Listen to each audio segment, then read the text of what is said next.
And the other thing that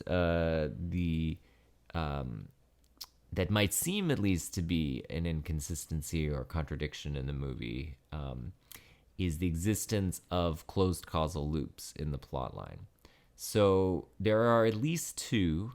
So the first is the existence of John Connor is itself a closed causal loop. So here's John Connor's story told in basically a loop. So in 2029, Kyle Reese enters the time machine and he returns to 1984, where he meets Sarah Connor, the woman he's been tasked to protect. And they end up having sex. They conceive a child. Reese is then killed by the Terminator. Sarah Connor gives birth to a child she names John Connor. He grows up to become the leader of the resistance against the machines. He eventually selects Kyle Reese in 2029 to go back in time and protect his mother. And so in 2029, Kyle Reese enters the time machine, etc. So that's the closed causal loop of John Connor's existence. If another way of thinking of it is counterfactually, if Connor hadn't chosen Kyle Reese to enter the time machine, Kyle Reese would not have entered the time machine to go back in time. If Kyle Reese hadn't entered the time machine to go back in time, he wouldn't have had sex with Sarah Connor, thus becoming John Connor's father. And if John Connor had never been conceived, he would never have been around later to send Kyle Reese back in time. So there's a closed causal loop.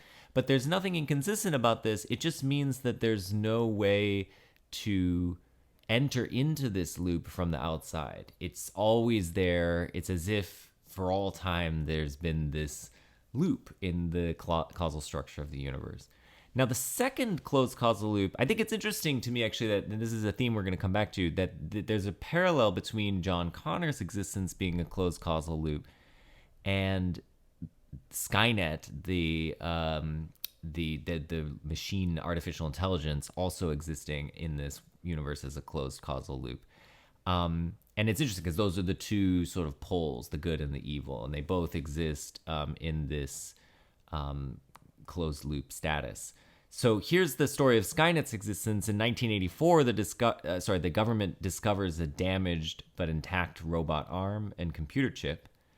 Later then, in 1991, reverse engineering technology from the chip, Cyberdyne systems engineer Miles Dyson invents a revolutionary microprocessor that's used to implement the Skynet artificial intelligence system. Skynet then begins to integrate with the defense systems, eventually going online in 1997 and assuming full control of all defense decisions. At that point, it becomes self-aware, realizing its enemy is the humans, initiates a nuclear holocaust to attempt to wipe out humanity. The survivors then mount a resistance against Skynet. In the ensuing battle, Skynet attempts to eliminate the leader of the resistance, John Connor, by sending a Terminator back in time to kill his mother before he's conceived in 1984.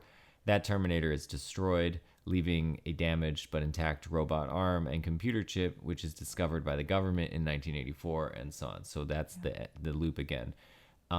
Again, there's no way to step outside of the loop and tell the story of how this came to be. It just always loops back around on itself.